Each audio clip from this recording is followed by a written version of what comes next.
Zaka Jacob, the External Affairs Minister Dr. S Jaishankar, while on an official visit to the United Kingdom, came into close proximity with some unruly Khalistani elements who were shouting slogans and waving placards right outside one of the venues where he had a meeting. One of them even tried to tear up an Indian flag right in front of the minister. Both the Ministry of External Affairs here in Delhi and the British government have put out official statements condemning what happened. But here's the thing. If such a thing had happened to a visiting foreign minister here in India, here in New Delhi or any other city in India, then the government of India, and in fact India as a country, would have got so much bad press from right around the world. Why doesn't quite the same thing happen in Britain, or for that matter any other Western country, when the object of attack happens to be an Indian minister? This is not the first time that these unruly Khalistani elements have run riot. Whether it is outside a meeting venue, whether it is outside the Indian High Commission or other missions in San Francisco, for example, in London itself. Why is it that governments are not able to clamp down? It's not because of lack of ability. Clearly, if the London Metropolitan Police wanted to shut this down, they could have. It is because they seem to have this double standard that they're okay with a peaceful protest, they're okay with the Khalistanis as long as they don't cross the line. But when it comes to other kinds of protests, for example, people who stand up for Israel in the war that is happening against Hamas in Gaza, they are quickly shut down. People who stand for, all of these illegal immigrants who come out, they get a free run. Why is it that these extremist elements, these separatist elements, are given such a free run, whether it's in the UK or in parts of the US or even in Canada? But I want to first get to what the Ministry of External Affairs has said. This was their official response to the heckling attempt that happened. They've put out an official statement, and I want to read from it. We have seen the footage of a breach of security during the visit of the External Affairs Minister to the UK. We condemn the provocative activities of this small group of separatists and extremists. We deplore the misuse of democratic freedoms by these elements. We expect the host government, in such cases, to fully live up to their diplomatic obligations. एक कुल मिलाकर 100-150 लोग हैं पूरे London में जो इस प्रकार की हरकत करते हैं और सिर्फ लोगों का ध्यान अपनी ओर आकर्षित करने के लिए करते हैं। ना जमीन वहां पर उनके पास है, ना यहाँ पर भारत में कोई उनका कोई समर्थक है। यूके में हुआ है वो बहुत मंदभागा है। इस तरह की घटना जो देश को तोड़ना चाहते हैं, ये वो चंद लोग हैं जो इस तरह की कार्रवाई को अंजाम देते हैं और हमें पूरे देश और दुनिया भर के सिखों को उसका खमियाजा भुगतना पड़ता है। ये इस मानसिकता के साथ ना भारत में ना बाहर बैठा कोई सिख इस मानसिकता के साथ नहीं जुड़ा हुआ। A good 12 hours later, the UK government also responded to this heckling incident. They said that they strongly condemn the Chatham House incident, but the country upholds the right to peaceful protests. They also said that any attempt to threaten a public event is unacceptable, even pointing to the swift action that was taken by the Metropolitan Police right outside the event venue in central London. The UK government is assured that they remain committed to ensuring security in line with all its international obligations. But like I said, there is an inherent double standard here where it comes to Khalistani protests, whether in the UK or in Canada or even what we saw outside our mission in San Francisco in the United States. There seems to be a sort of a long rope that is given to these elements. It's not the first time that these Khalistani elements have run amok in the UK. Just a couple of months ago, there were masked Khalistanis who stormed the Harrowview cinema and shouted anti-India slogans. They halted the screening of the film Emergency, which was the Kannada Ranaut starrer. In October 2023, a group of pro-Khalistan protesters gathered outside the High Commission of India, waving anti-India placards and chanting slogans in strong Scotland Yard presence. Despite that, it went on. They claimed that they were protesting against the killing of Hardeep Singh Nijjar, which, by the way, happened 2 years ago.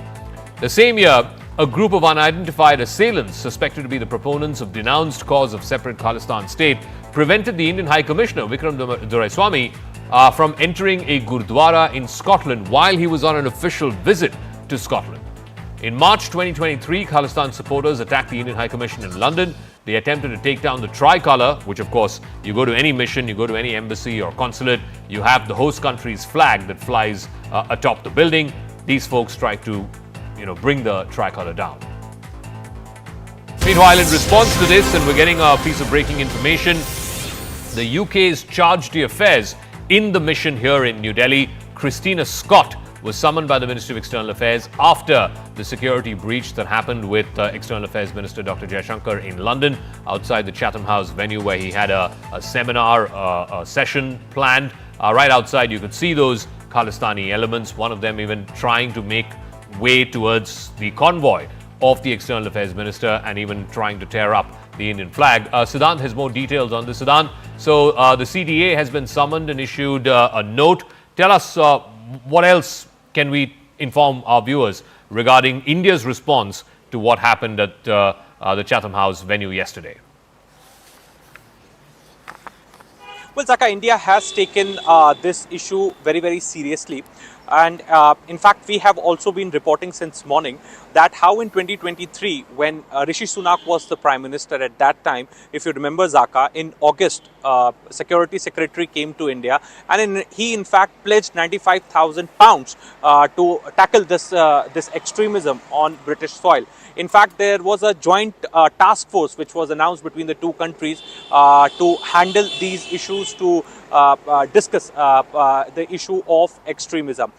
Today we are in 2025, and in 2023 it was Indian diplomats, Indian diplomatic building. Today it is Indian Foreign Minister. Perhaps this is not going to stop. And today also, Zaka, if you see the response that we have received from the British government, you know, they are appreciating the measures taken by Metropolitan Police. But the fact, Zaka, is that if a layman also goes through the footage, one could easily find that how close the protesters were to Minister Jaishankar's car. Even here in India, Zaka, we practice freedom of speech, and on many occasions there are protests and dharnas that political groups, take to Chanakyapuri, which is the diplomatic area in New Delhi, but they are not allowed to go beyond the Chanakyapuri police station, because that is how we, as a host government, we are responsible for the security of the diplomatic mission of the other country. Now we are getting to know the charge d'affaires have been summoned. Christina Scott, we are still awaiting official response from the Ministry of External Affairs, but sources have told us that India has lodged a strong protest with the British government, but EAM S Jaishankar visit to UK still continues. Okay, Siddhant, we'll leave it at that. Thank you very much. Siddhant joining us with details of the summons that's been issued to the charged affairs of the UK here in New Delhi. Sushant Sareen, Senior Fellow with the Observer Research Foundation, is joining us. Lord Rami Ranger is former member of the House of Lords in the UK. Lord Ranger, let me start with you first. You know, explain this to our viewers here in India. It's not as if the London Metropolitan Police is incapable of acting against these characters. It's just that they allow them to because they can. Why does London not take India's concerns about these Khalistani, these radical separatist elements seriously enough? First of all, you know, in the UK, people do have a right to protest, but peacefully. They are not allowed to approach the car or the convoy of the foreign minister, or to manhandle or try to manhandle. That is unacceptable. But there are two very serious issues here. First of all, it is embarrassing for British government as much as it is for India, because what these people are doing, they are totally have misunderstood the history of India. In 1947, a country was created on the basis of religion. Look at that state of that country today, and if the people of Pakistan have choice to join India again, there will be overwhelming support to come back. So they should learn that making country and then running it is a very, very difficult. And more importantly, being a border state, how will they provide security? Because all around they are surrounded by Pakistan. How will they stop the narcotics coming into Punjab? How will they stop terrorists coming into Punjab? They have no idea what they are asking for. They do not have the resources. Plus, they are just handful of people, and they, you know, the Kashmiris have been shouting, screaming for the last 70 years. They have not got anything. Pakistan has fought 4 wars. They haven't got Kashmir. What chance do they have without having a single gun or tank or aeroplane? Pakistan has an army supported by the Americans. So therefore, they should understand that the country, India, the BJP government has done enormous for the Sikhs, opening Kartarpur corridor, making wheel bar Divas in celebration of Sahibjada, celebrating Guru's birthday. I mean, Sikh Guru do not belong to Sikhs only. If they really want to hate so much, then first they have to remove the teaching of Hindu holy men from the Guru Granth Sahib, if they really want to go that far. So therefore they have totally understood without Sikh, without Hindus, there would be no Sikhs. Where did the Sikhs come from? The irony in all of this is none of these Khalistani elements ever talk about, carving out a separate Khalistan out of Pakistani Punjab. I mean, the erstwhile Sikh empire, it had its capital in Lahore. Nobody talks about that. That's clear because, it's Pakistani elements who fund these folks. Maybe, yes, I agree. They are supported by the enemies of India. And very importantly, what we have to understand, that Britain must stop people bringing the politics of subcontinent or different country to divide us. We don't want to be divided, Hindus and Sikhs and Christians and whatever. Okay. This is one thing, one country. We need to remove. So therefore, we should learn from Canada what these Canadians have done. They divided the country. So we don't want to divide United Kingdom. So let me get Sushant also in. So I want to come back to the point that I started off with, Lord Ranger, that it's not like the Metropolitan Police is incompetent or doesn't have the capability to shut this down, right? Look at the stuff that they've swiftly shut down. There were anti-monarchy protests that were held in London right after the Queen's death, the Queen Elizabeth, the last Queen who died, and that was shut down within a matter of a few minutes. There were anti-Hamas protesters last summer who were arrested during the march. Remember, these are folks who have come out legitimately and protested against a global terrorist organization, and you have the London police shutting down that protest. You had an ex-police officer who put up a post, a transphobic post as it was called, on social media, and he was immediately arrested. My point, Sushant, is they can act if they so choose. In this case, and in repeated instances with these Khalistani elements, they are choosing not to act. Why is that? So, Zaka, I think your question pretty much answers itself because they're complicit. I think these kind of protests is sanctioned, supported, and in fact promoted by the British government itself and of course by the Metropolitan Police. So for example, these thugs who were standing on the roadside shouting slogans, they were also chummy and buddy-ish with the cops who were around them. Now, my point is that, look, if once it happens, you can, it's that old saying, once is by chance, twice it happens, it's a coincidence. But if it happens time after time, it's enemy action. And clearly, the British government is complicit in what is happening, especially this targeting of Indian missions, Indian officials. And Zaka, anybody who understands or who has read about this whole Khalistani thug movement, we know how violent these guys are. They're responsible for acts of mass murder. I'm not just talking about the Air India aircraft, but I'm talking about assassinations, including suicide bombings of the former Chief Minister Bien Singh Ji. I'm talking about the massacring of Hindus in Punjab. I'm talking about a number of other stuff which these guys have done. Now, can you imagine for a moment? And we know that Londonistan. It's like one of the areas where all kinds of terrorists around the world come and prosper.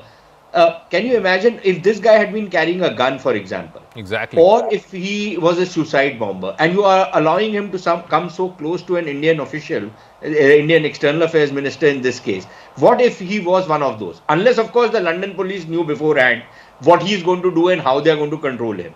So it all seems to be a little choreographed. That is one issue. The other issue is, why is this happening? It's happening because the Brits haven't quite reconciled to the rise of India. And look, ever since independence, they've always sided with the Pakistanis. Whether it was in our wars, they've sided with the Pakistanis. You name the time, they've sided with the Pakistanis. When this Pakistani army chief, who has crushed democracy in his country, who has muzzled the media in his country, who has muzzled the judiciary in his country, comes to the UK, do they ask him the kind of questions they asked Dr. Jaishankar? So this racism, this insidious racism which is there in the Brits, it comes pouring out the moment they're dealing with India. And what they do is that, this is a kind of a leverage they use against India, that look, we can create trouble in you, or at the very minimum, it is the typical British way of insulting India, giving a slide to India, which is why just yesterday, while the External Affairs Minister was there, they held this conference or whatever you want to call it in the British Parliament on the whole issue of Kashmir and human rights and stuff like that in India. Now, it was very clearly designed to, give a kind of a prick to the Indians, show them down. It's the British way of doing things. I want to talk about that whole business of Kashmir, unfinished business of Kashmir, as one of the reporters asked this question to Dr. Jaishankar. I want to come back to Lord Ranger and to Sushant in just 1 second. So that was the other thing that sort of went viral, because there was a question that was asked during that interactive session at the Chatham House, where a Pakistani journalist, I believe, I'm told, asked this question of the Indian External Affairs Minister regarding alleged ill treatment of Kashmiris. Now, the minister, shut him down without actually shutting him down with the answer that he gave. The journalist, while posing his question, claimed that this would make Jaishankar a little nervous. He accused India of illegally occupying Kashmir. He asked whether Prime Minister Modi could use his friendship with President Trump of the United States to resolve the Kashmir issue. Now, while firmly rejecting third-party intervention, which is India's stated position, Dr. Jaishankar put the journalist and his country on the mat, saying, "We are waiting for the return of the stolen part of Kashmir, which is under illegal Pakistani occupation." So, the External Affairs Minister also highlighted the steps taken by the Modi government. He said that removing Article 370 was one step in resolving the Kashmir issue. He spoke about restoring growth, economic activity and social justice, holding elections, which was absolutely crucial. It happened last year. A democratically elected government under the National Conference came to power, and that was step number 3 in the normalization of Kashmir. The Kashmiris are up in arms because India is occupying Kashmir illegally. That's the reason why they are protesting. Can Narendra Modi use his friendship with Donald Trump to solve out the problem of Kashmir? There are 1 million soldiers stationed in Kashmir to control 7 million Kashmiris. So what are you going to do about the Kashmir problem? On Kashmir, actually we have done, I think, a good job solving most of it. I think removing Article 370 was one step, number 1. Then restoring growth and economic activity and social justice in Kashmir was step number 2. Holding elections, which were done with a very high turnout, was step number 3. I think the part we are waiting for is the return of the stolen part of Kashmir, which is on the under illegal Pakistani occupation. When that's done, I assure you, Kashmir solved. एक हिस्सा पाकिस्तान के पास में, उस पर भी आज foreign minister साहब ने कहा है कि हम वापस लेके आएंगे। किसने रोका? मुझे बताइए ना, किसने रोका? हमने कभी कहा कि मत लाओ? खुद बताइए ना। जब करगिल का वार हुआ, क्या वापस लाया? वो मौका था ना, लाते नहीं लाए। चलिए कोई बात नहीं, उस वक्त नहीं हो पाया। आज अगर ला सकते हो लाइए ना। हम में से कौन सा ऐसा है जो कहे ना लाए? ला सकते हो तो लाइए। लेकिन उसके साथ साथ जब आप वो नक्शा देखते हो ना जम्मू कश्मीर का, उसमें जम्मू कश्मीर का एक हिस्सा पाकिस्तान के पास है, ठीक, लेकिन एक हिस्सा चीन के पास भी है। उसकी बात क्यों नहीं होती? So, Lord Ranger, your views on this? You have the External Affairs Minister saying the only unfinished business in Kashmir is getting the part that Pakistan illegally took in 1947-48, getting that back to India. You have the democratically elected Chief Minister of Kashmir saying, Jammu and Kashmir saying that why don't you get back the parts that Pakistan has occupied and also the parts that China has occupied? Very frankly, Umar Abdullah is talking rubbish. The part occupied will come back to India itself. First of all, they have to understand the history. Kashmir was independent state at the time of partition of India. Who invaded Kashmir and why? What was the mandate they had to invade an independent state? And the king, the Raja of Kashmir, sought the help of India. It was part of India. So therefore, the sanctity of Kashmir was disturbed by none other than Pakistan. So therefore, to blame it, and more importantly, Kashmir is independent. It's a part of secular democratic country. People can elect government of their choice. They can elect leader of their choice. They can run the country the way they want it. What they can't do, what they did in Pakistan, is to devalue Kashmiri citizens with the help of religion card. And first of all, Hindus are the original inhabitant of Kashmir. Just because another community has a more population, that doesn't mean that they should now make the original inhabitant of Kashmir second class by using religion. Why don't the people use merit, education, and qualification to rise above the rest? This is what happened in Pakistan. Look at the state. The biggest brain drain. I'm also curious to know from Sushant very quickly before we wrap this segment. You have the curious situation here. The elected Chief Minister of Jammu and Kashmir in a democracy like India is well within his right to criticize the Indian External Affairs Minister, who is for political purposes, is on the other side of the political spectrum. I wonder if the Prime Minister, the so-called Prime Minister of Azad Jammu and Kashmir, or POK, can even dare to ask a question of the Prime Minister of Pakistan or the Foreign Minister of Pakistan. Yeah, if he was to ask a question of the Foreign Minister or the Prime Minister, forget Foreign Minister, Prime Minister, he can't ask the local captain and major of the Pakistan Army who's in POK a question, right? They bow before captains and majors. So forget about those puppets. But I think what the EAM said in London was actually the stated Indian policy that, the entire Kashmir is an integral part of India, and we will, there's will be a time and place of our choosing. And I agree with Lord Ranger that there will be a day that whether it will be out of war, I doubt it, but probably out of politics and diplomacy or the sheer force of circumstances, that Kashmir will be reunited with the rest of India. As far as Aksai Chin is concerned, because the Chief Minister of Jammu and Kashmir did raise that issue, perhaps he should ask his father, who not too long back had sought assistance of China to sort the problem in Kashmir. So maybe he can ask his father to talk to China and ask them to cede the control of the territory which they have occupied illegally in Aksai Chin. All right. Thanks very much, Sushant Sareen and Lord Rami Ranger, for joining us with your thoughts and perspective into what's going on. First on the India-UK side, and then, of course, all of these comments around Kashmir. But I want to shift focus to domestic stories. Years after the PFI was banned by the central government, its associate groups remain under the scanner, one of which is the SDPI. The Enforcement Directorate today conducted searches at multiple locations linked to the SDPI, which is the political arm of PFI, including its headquarters here in Delhi. The raids carried out in connection with a money laundering investigation followed the recent arrest of SDPI National President MK Faizi.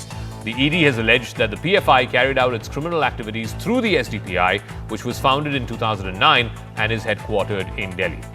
So what exactly is the ED's case against the SDPI? ED sources have revealed to CNN News 18 that the ultimate aim of both PFI and SDPI, even though SDPI is the so-called political wing of the PFI, is jihad.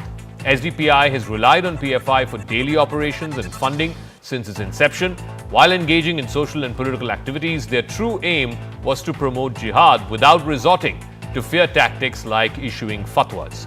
The investigation, initially launched by the National Investigation Agency in Kochi in 2013 and then later transferred to the NIA Delhi in 2022, uncovered a conspiracy involving PFI members collecting funds domestically and internationally. These funds, obtained through various channels including Hawala channels and donations, banking channels, these were allegedly used to finance terror activities across the country. Searches were conducted on the 3rd of December 2020 at the PFI offices and members' residences. Those yielded incriminating documents and digital evidence. This evidence went on to suggest that PFI's control over SDPI's finances and activities was clear. It became clear that the SDPI shared most of its members and leaders with the PFI, and the SDPI was merely a front for the PFI. SDPI's dependence on the PFI for decision-making, candidate selection, event planning, and cadre mobilization was exposed. Despite more than a dozen summons, SDPI National President MK Faizi attempted to evade the authorities. He didn't show up for questioning. His role as National President of the SDPI is crucial to the investigation. He was a PFI member from the inception until 2009, and then he joined SDPI upon the formation of SDPI, later becoming its National President. During interrogation, Faizi denied any connection between SDPI and PFI. He claimed that SDPI received no funding from PFI. He also denied any knowledge of incriminating documents that were presented to him, saying that SDPI did not receive any foreign funding.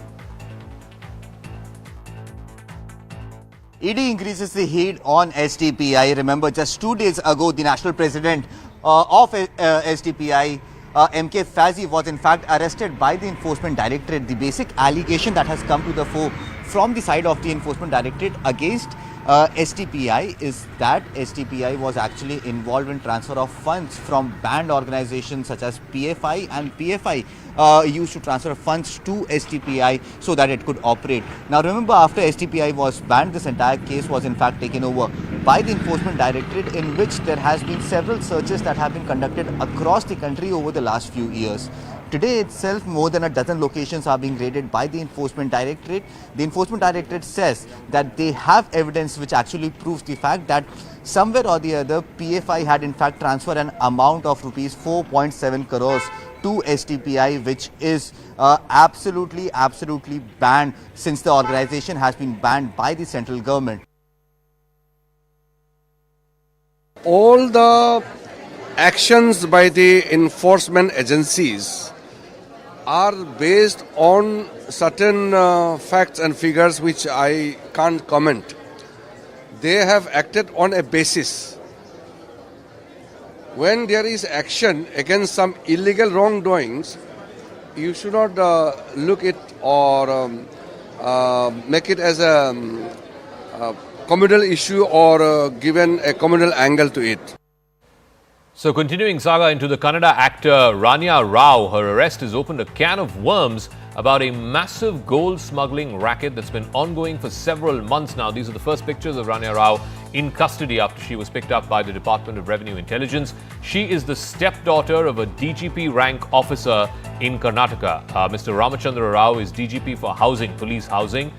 In fact, she reportedly traveled to Dubai as many as 30 times in the last 1 year. And on each of those trips, each one of those trips, she brought back kilos of gold. In fact, a couple of days ago, she was picked up by the Directorate of Revenue Intelligence when she was carrying on her person 14 kilograms of gold. This was one of the biggest seizures that happened at the Bengaluru International Airport in Bengaluru. The modus operandi used by Ranya Rao suggests that she was very well versed with the airport protocol, both in Dubai as well as in Bengaluru, and that emboldened her to carry such a large consignment this time around. Imagine 14 kilos of gold bars strapped onto your body. The DRI also suspects that she was not just a carrier, and that she was very much front and center of this nexus, and that there were other people involved. It's almost impossible to conceive that one person could have done this alone, involving airport security both in Bengaluru as well as in Dubai. Others involved in the case are also under the scanner. One person who was a protocol officer, a constable, was also arrested along with her. But frankly, it is absolutely unimaginable. It's something difficult to wrap your head around as to how a lady could, do these up and down trips from Dubai 30 times in 1 year. And the time that she got caught, she was carrying 14 kilograms of gold on her person. But how did she escape scrutiny both at the Dubai airport as well as at the Bengaluru airport? Now, at every airport security, you have to walk through a door frame metal detector. So there's both, the institutional arrangement where you have to walk through these DFMDs, and there's also physical frisking that happens. You have to take off all your metal items from your body to pass through a check. Even if you're wearing a watch or a wallet or a belt, even if you have shoes, leather shoes, which have some kind of metal padding or anything of that sort, even that has to be removed. So any metal on your body has to be removed before you pass through a metal detector.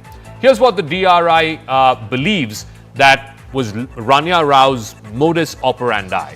Every time she landed at the Bengaluru International Airport, there would be a state protocol officer, a police officer, a constable in this case, who would go to the immigration, who would pick up Ranya Rao's luggage and then fast track that luggage through security clearance. Hence, she would skip frisking, at least upon landing, and going through these metal detectors, either the DFMDs as they are known, or through actual manual frisking by the CISF once she arrives at the Bengaluru airport.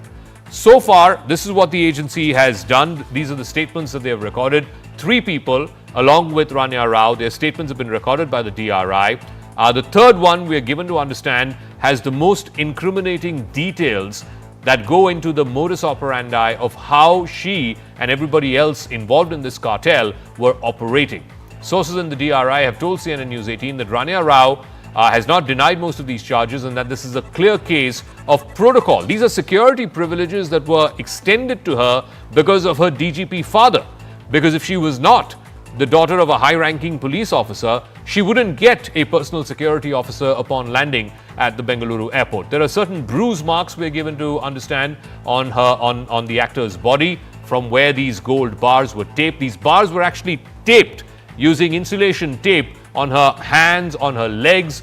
The agency suspects that Ranya Rao used tape and crepe bandage to wrap the gold bars around her body.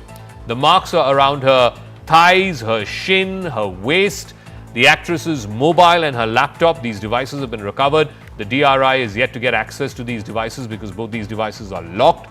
But it is fascinating how the daughter of a high-ranking police officer abuses certain security protocols that are given to her and is basically a gold smuggler for some big gold smuggling cartel that operates between Dubai and Bangalore. Let me go across to Harish Upadhyay, who has more details on this. So, one part of the story is clear. So, clearly, because of the privileges that were extended to her, the security protocols, the PSO that she had, she was able to skip the queue, as it were, when upon landing. But how did she hide in Dubai? How did she, go past security clearance? Because in any airport in the world, particularly after 9/11, there's very, very stringent airport security. It's almost unfathomable that she had 14 kilograms of metal on her body, leave alone gold, but any metal on her body, and she got past airport security. Well, at this point in time, Zaka, the DRI believes that she had established some strong links in Dubai, and perhaps they've managed to ensure that this gold bars are delivered to her in the airport once she's crossed the security clearance. Because as you rightly mentioned, she will go through metal detectors and she might get caught. So what the DRI believes right now is that she was given these gold bars after she's cleared the security checks at the airport. Only after that has she strapped these gold bars around her shin, inner thighs, her waist, and various parts of the body. That's what the DRI is picking up right now. The other crucial aspect or area of interest in this investigation is who's the end beneficiary of this. At the same time, they're not calling her just as a mule or a carrier. They're saying she was very well involved in this entire nexus. She wasn't just carrying it. She was also one of the major beneficiaries, is what they're suspecting at this point in time right now. They're also looking at how much quantum of gold has been smuggled in through various trips that she has made. The other part of investigation is looking at the protocols that have been violated very clearly. In fact, the DRI is saying that this is a national security issue as well. If protocols have been misused in this manner, they're trying to ascertain if she just name drop, just used her father's name and managed to use these protocols, or whether there was any help extended by her father, DGP, Mr. Rao himself. That is something that they're trying to ascertain at this point in time. At the same time, they believe that getting access to these devices and a forensic extraction of data from these devices could give vital clues on the financial transactions that she has made in the last few months. Remember, she was under the scanner for the last 7 to 8 months, and this was meticulously done. They checked if she had any business or if she was going to perform anywhere in Dubai. None of it was the case. Only then did it raise some alarm bells in the agencies here. All right, we'll leave it at that. Thank you very much, Harish, for joining us. It's a fascinating story, and I'm sure we'll get to the bottom of it in the next few days. Meanwhile, staying with Karnataka, the Congress government there finds itself at the receiving end of criticism for going out of its way to appease the minority community. For one, it is considering giving 4% reservation for Muslims in government contracts and tenders. To enable this, it is all set to amend the Karnataka Transparency in Public Procurements Act, for which the draft legislation, we're given to understand, will be tabled in the ongoing budget session of the Karnataka Assembly. The other is the decision to withdraw cases in the 2022 Hubballi riots case. Now, if you remember, there were riots, there was a mob that torched a police station in Hubballi. The decision itself is not new. We'd been hearing about this from October of last year, but documents have been put out in the public domain which reveal the very rapid timeline of events from October to now March. In a span of about 5 months or so, it has quickly gone from one of the biggest riots cases seen in recent times in Karnataka to no case at all. So the state government's internal communications between the law department and the prosecution wing of the law department, it details the rapid movement of these files. Now remember, in October of last year, exactly on October 10th, 2024, the cabinet of Karnataka decided to withdraw 43 cases across the state, including the riots case that eventually led to the burning down of the old Hubballi police station.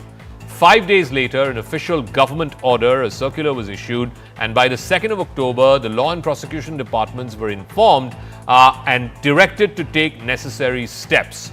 A couple of months later, in December, on the 6th of December, the special public prosecutor was formally instructed by the government law department to withdraw the case in court. Subsequently, on the 24th of December, the special public prosecutor filed an application in the city civil court as well as the NIA court under section 321 of the CRPC, seeking to withdraw the cases against many of these members. Some of them were ex-PFI members, some of them were from the AIMIM party. The case is now listed for hearing on the 7th of April this year. But if the state, which is the prosecuting agency, which is the agency that should seek justice for those people who are either killed or victimized in this attack, if the state is not interested in pursuing this case, then where do the victims go? On whose door do the victims knock? But let's listen in to some of the reactions that have been coming into the story, and then we'll go across to our guests. आज का Congress party nationalist Congress party नहीं है, communal और criminal को support करने वाला party है Congress party. Appeasement politics कर रहा है वोट बैंक के वजह से। उसके लिए पुलिस स्टेशन में कौन आग लगाने के लिए कोशिश किया, कौन हमला किया, वो क्रिमिनल को सपोर्ट कर रहा है, कम्युनल को सपोर्ट कर रहा है Congress party vote bank secure करने के लिए। There was an incident of stone pelting on a police station, right? And that case should have been dealt like a stone pelting case. More serious charges were added on stone pelters, and it cannot be selectively imposed. Sections cannot be selectively imposed on people from different castes and communities. It should be uniform. And BJP is known to target a particular section of the society. They are not known to be fair. All right, it's a quick face-off tonight. Prashant GS is spokesperson of the Karnataka BJP. Syed Abbas is a political analyst. Syed Abbas, let me start with you. I mean, these are grievous charges. A mob attacked the old Hubballi police station. The police station is set on fire. There's an AIMIM leader and 138 others who are accused in this case, who are booked by the police. There are grievous charges that have been brought against them, including attempt to murder, rioting, inciting violence. And then, finally, all of it comes to naught. The state, which is the investigating and prosecuting agency, is saying we don't want to pursue this case further. Zaka Sahab, it's absolutely a fair question that you've asked. Let me just give out an official statement of Siddaramaiah ji, who said that the cabinet has taken the decision to withdraw only 43 cases on the recommendation of the subcommittee headed by police officers. The subcommittee has concluded after realizing that they were false cases. So the subcommittee has taken this decision, of course, to take it to the court. Also, so who burned down the police station if it was a false case? Who burned it down? Yes, this is not all the 138 accused. These are the 43 people who were in the charge sheet, which were found to be false cases. These cases on these 43 are false. So you're basically saying no one burnt down the police station. No riots happened in Hubballi. Nobody was hurt. Nothing happened. The police station was fine. No cops were injured or grievously hurt. Nothing happened. Zaka Sahab, the 90 others who are still on the charge sheet with grievous offences like UAPA and under the NIA code exist. The 43 that mentioned for the withdrawal of cases are only those members after the subcommittee's report by the police, they were found to be falsified. So what were these 43 doing? They were not there at the scene at all. They were at home sleeping. Like where were these 43? They were not involved at all in this I mean, look at these pictures. The pictures are there for our viewers to see. Zaka Sahab, so this is 138 that which is mentioned. Only 90 were involved in the arsoning or the stone pelting and so on and so forth. Not the 43 others. Look at those pictures. I'm not saying this. Look at those. Can you see those pictures? I don't know if you can see those pictures. I can, Are you I can telling see me that. that crowd is just 90 people? No. What I'm saying is 43 people that have been mentioned, the report which has gone to the withdrawal towards the court, these people, as per the police held subcommittee, has found to be these 43 members. The cases against them are false. That As per crowd the is subcommittee easily a few hundred, GS Prashant. That crowd is easily a few hundred. Now, I don't know which 38 have been, the cases against them have been dropped and which 43 have been dropped, so on and so forth. But that's easily hundreds of people charging towards a police station and then torching that police station down. Zaka, this is not the first time that this has happened, and Congress is in the habit of doing this, of lifting cases or withdrawing cases against stone pelters. Even they want to side with the terrorists who are accused in cooker blast scheme. So therefore, we know what Congress is up to. And now to say that 38 were not involved, who conducted the investigation? When the matter is before the trial court, which subcommittee should investigate and give a report? Why? Why are you shielding this 38? We are sure that these 38 will belong to PFI, SDPI and other political factions which the Congress supports, and Congress banks on them for the votes. So therefore, to appease them, they are doing this and nothing else. And it's also sending out a sense of entitlement for the mob, saying that we can do anything and this Congress government will shield us. So they are very clear. Recently also, when Ganesha, on Ganesha Chaturthi day, when procession was happening in Nagamangala, riots happened, Shivamogga riots happened. Congress has always supported the rioters. Even when a Congress MLA's house was burned down by a mob, because they belong to a particular community, no action has been taken against them. That's unfair. Congress That's has unfair. kept Can I quiet counter because that, it please? happened during BJP No, but tenure. my, We filed cases. my point, Congress Abbas, has promptly is withdrawn a cases. crime is a crime. You cannot water and down a Congress crime. has always withdrawn cases. I mean, DG Halli and Congress has KG always Halli, withdrawn cases against people rioters. went out and attacked an elected representative. They tried to tear down his house, just like they torched the Hubli police station. My point is, I mean, leave aside the appeasement argument for a moment. Why would you condone a crime? And why would you condone criminals? It makes no sense, even politically. Absolutely, Zaka Saab. I can't agree with you more on that front. But the fact of the matter is, even during the BJP rule, many a times there were riots and so on and so forth. As per Siddaramaiah ji's official statement, there have been cases in the BJP rule during Mr. Basavaraj Bommai's rules. They have withdrawn several cases during their reign. This is why the BJP is planning the protest, and their protest is baseless right now because if they've done the same So previously. BJP withdraws Also, another cases, it's point. kosher. Congress also therefore will withdraw cases. Just 30 seconds. Just 30 seconds. Zakat, And now that 30 seconds, Abbas, and then Zakat, Prashant, I'll give you the final word, but 30 seconds, Syed Abbas. Yeah. Now that they speak of now many a times on various television channels that I've been debating, my BJP friends, spokesperson have been saying this is Muslim appeasement. I really wish they could read out the names of the 43 people involved. There are Muslim brothers and there are Hindu brothers, both who were found to be not guilty by the police officers committee, which did a full report on the front. There were no evidence against Sir, them. the Only business those of 43 who is cases guilty were or not taken back. guilty, pronouncing judgment is that of a court, not of a subcommittee. It But is anyway, still under the purview of the Mr. court. Prashant, BJP also withdrew cases. There were lots of cases that were withdrawn against RSS workers when Mr. Bommai's government was there. See, we never have sided with terror outfits and terror organizations because D.K. Shivkumar, when an accused who was a terrorist was involved in cooker blast was caught, he called them his brothers. And Parameshwara No. refused This to is call wrong. them as terrorists. Wrong. This He is only a said they are wrong merely quote. accused. No, When they were caught no. with evidence, No, can I Parameshwara answer that? That's a denied, wrong refused to info- call them as that's terrorists misinformation. also. This Prashant, that's indicates the mindset of the misinformation. Congress Can I- because they've always there's a wrong supported people allegation on like D.K. Shivkumar. Ajmal Kasab Zaka sir, also. can I counter him in 10 Congress seconds, has supported people like Ajmal Kasab also. No. Anybody who Absolutely wages not, war sir. against the state, Now, allow me anybody to who counter wages that war point. against the Let me country, fact check Congress you. has always supported. Okay, Congress I am led by the completely out of Gandhi time. family. Thank you Please very into much this. to GS Prashant and to Syed Abbas. It's a truncated face-off tonight because of paucity of time. I'm going to take a quick break here on the program. When we come back, the first phase of the truce between Hamas and Israel is over. Neither side is willing to activate the next course. It's very evident that the Israeli side has put the ceasefire talks for the second phase on complete hold.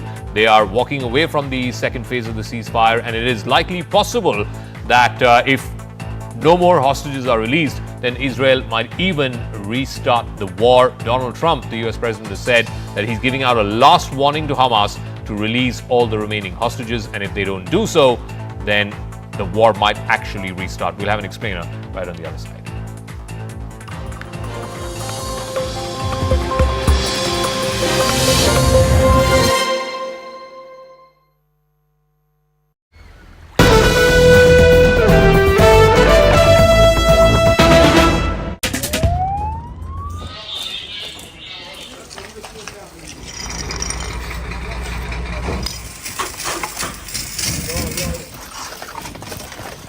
Засади рятувальників наразі ліквідовують наслідки.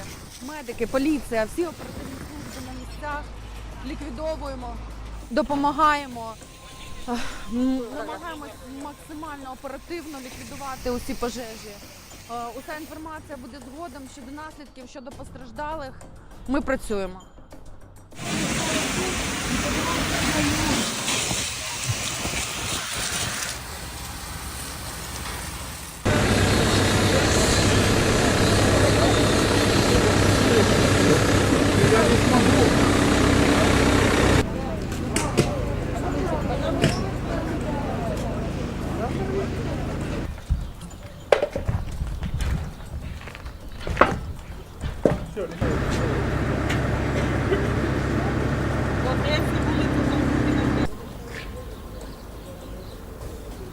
$4.10 перемещаться.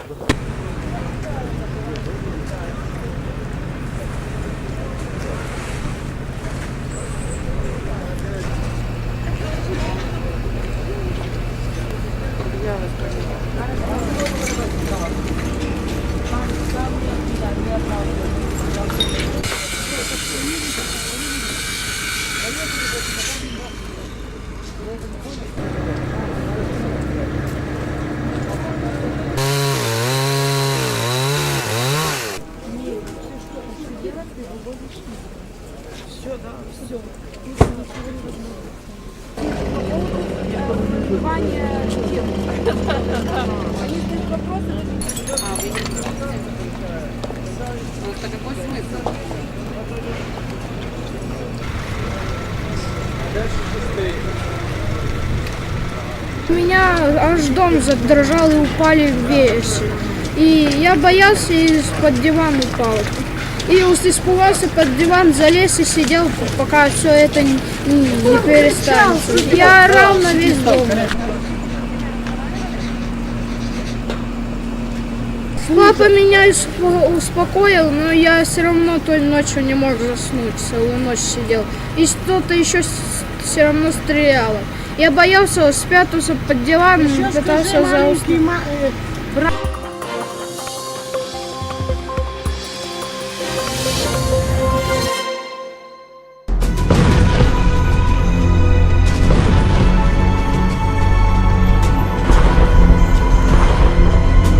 The first phase of the ceasefire deal between Israel and Hamas ended Sunday. Israel introduced a new proposal. Hamas has already rejected this new plan. There is now a growing worry and a realistic possibility of the resumption of fighting between both parties. This battle of the last 15 months has turned Gaza into rubble. It's claimed tens of thousands of Palestinian lives. It has endangered the remaining hostages who are in Hamas custody. Both sides are now taking two different and diametrically opposite routes. They are following opposite diplomatic and military paths. On diplomacy, Hamas has demanded the second phase of the original ceasefire deal, which was due to begin from early March. That phase, the second of the earlier ceasefire deal, would end the war. It would require a full Israeli exit from Gaza, and it would also free all the additional hostages and prisoners.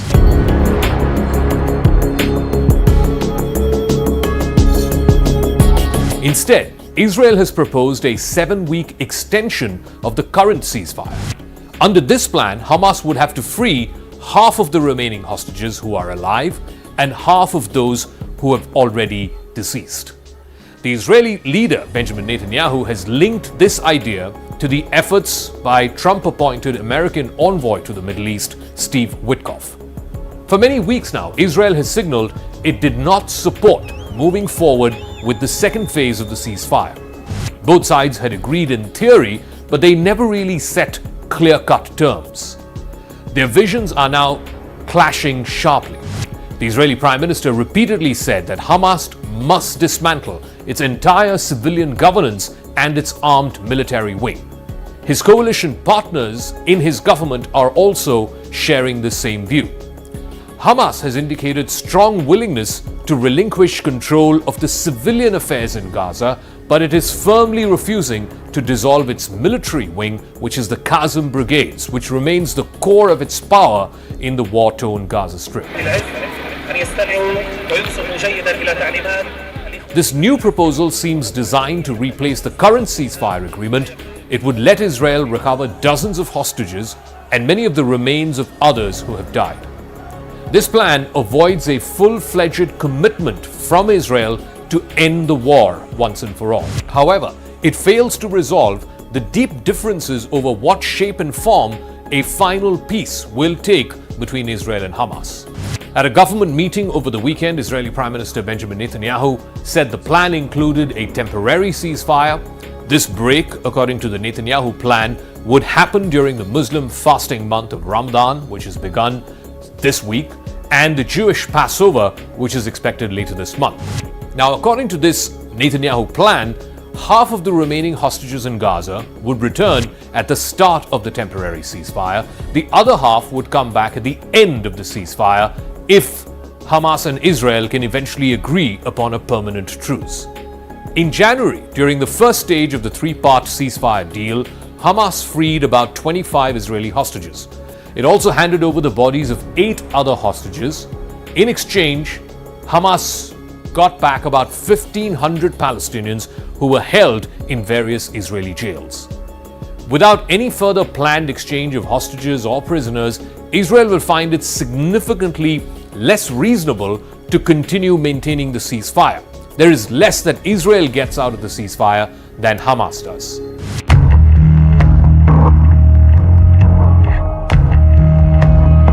But right after the Israeli government's proposal, this new idea floated by Prime Minister Benjamin Netanyahu, Hamas has dismissed it. They have said it is a firm effort to try and renege on the deal that was agreed upon back in January and to avoid the next phase of talks, the second phase of the ceasefire, which would eventually end in a permanent truce. Hamas finds the idea of releasing half the hostages immediately unacceptable. However, it is said it might consider exchanging a smaller number of hostages or even the remains of those who are dead for several Palestinian prisoners, even without a full commitment to finally ending the conflict. Hostages serve as Hamas's strongest bargaining chip.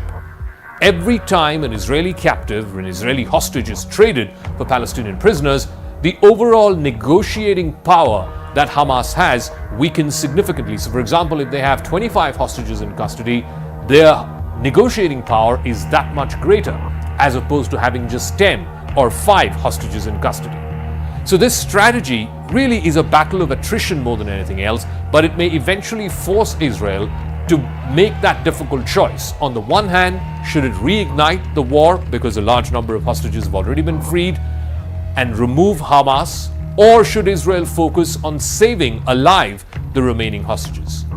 About 25 captives and the remains of over 30 others are still in Gaza. This is according to reliable top Israeli authorities. Both Israel and Hamas have sent over negotiators over the last few days who have met with mediators from Egypt and Qatar. Remember, the original ceasefire that was agreed upon in mid-January was brokered by Egypt, Qatar, and the United States.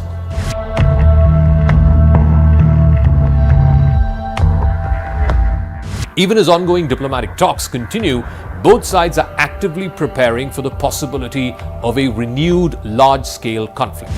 Israel has prepared extensively for a new and intense campaign in Gaza. In fact, multiple top Israeli officials have told various newspapers and television channels that they are ready for the offensive if asked to do so by the executive.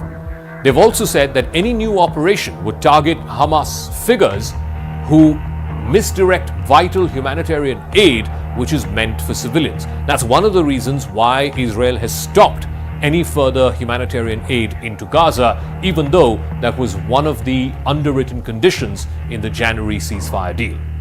They would also destroy buildings and critical infrastructure which is used by Hamas to control the civilian sector in Gaza. Officials have also noted that the Israeli cabinet has not approved a renewal of fighting, a renewal of conflict and the intensity of going after Hamas figureheads, but they believe that only US President Donald Trump can now stop the conflict from reigniting by persuading the Israeli side and by persuading the Israeli Prime Minister, Mr. Netanyahu, to avoid going back to war.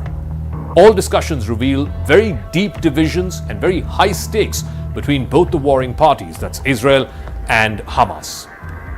Both sides are maintaining a firm position when it comes to the diplomatic route and also military preparations which are continuing side by side. The proposal put forth by Netanyahu, the rejection by Hamas, all of this reflects a continuing struggle over control, security, and ultimately the fate of the remaining hostages.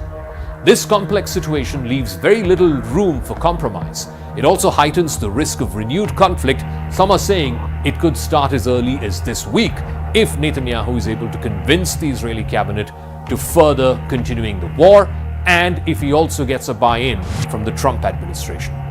Overall, given these two extremes, given that this temporary proposal has already been rejected by Hamas, the future of Gaza remains perilously uncertain.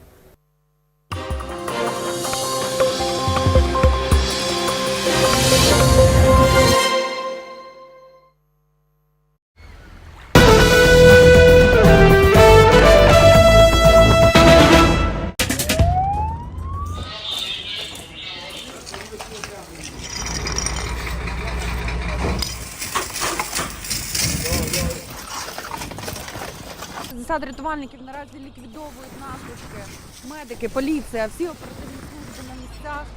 Ліквідовуємо, допомагаємо.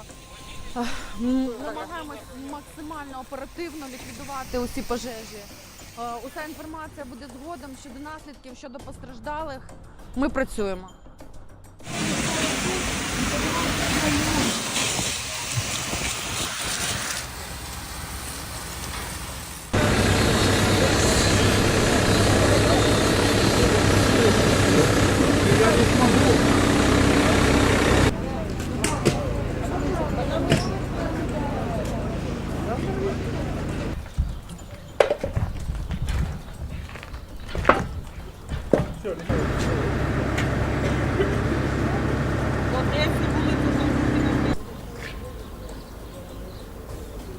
Четыре 10 перемещались.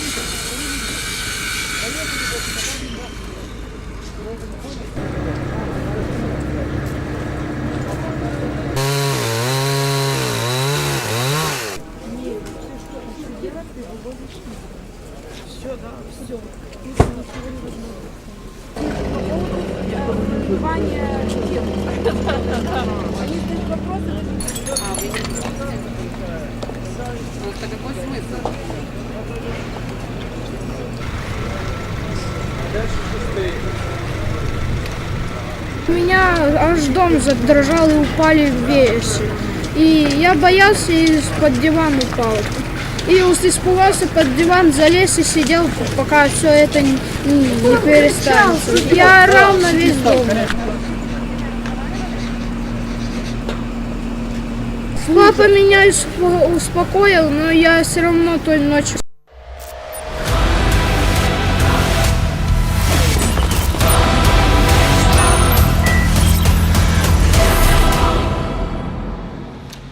Viewers, India is a secular nation, an open society where the right to freedom of choice is protected by the Constitution. You all know this, viewers. There is no law greater than those that derive their legitimacy from our Constitution. So it comes as a shock when a Muslim cleric of a